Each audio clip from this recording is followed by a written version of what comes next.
राज्य रे केते देशी और विदेशी मद दुकान अच्छे से तारू केते रेवेन्यू आछि आउ जेहेतु सरकार तांकर निर्वाचन समय प्रचार रे कहिथिले विभिन्न सभा समिति रे कहिथिले जदि बीजेपी सरकार आसीबो आमे संपूर्ण हिसाब रे मद बंद करिवो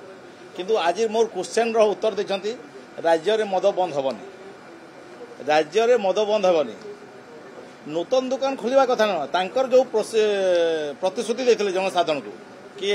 ओडिशा राज्य रे संपूर्ण मद दुकान बंद करिवे किंतु से निजे कहउचंती मद दुकान बंद हबनी हमर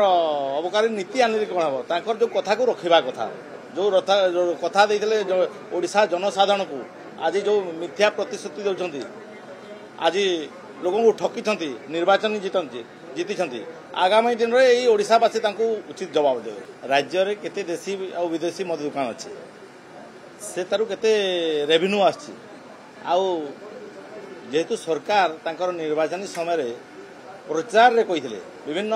सभा समिति रे कहिथिले जदि बीजेपी सरकार आसीबो आमे संपूर्ण हिसाब रे मद बंद करिवो किंतु आज मोर क्वेश्चन रो उत्तर देछंती राज्य रे मद बंद हबनी राज्य रे मद बंद हबनी नूतन दुकान खोलिबा कथा न तांकर जो प्रतिश्रुति देथिले जनसाधारण को कि ओडिशा राज्य रे संपूर्ण मद दुकान बंद करिवे किंतु से निजे कहउचंती मद दुकान बंद हबनी हमर अबकारी नीति आनिले कोन हबो तांकर जो कथा को रखिबा कथा जो कथा देथिले ओडिशा जनसाधारण को आज जो मिथ्या प्रतिश्रुति देउचंती आज लोगों को ठकी निर्वाचन जीति आगामी दिन में ओडिशावासी उचित जवाब देवे।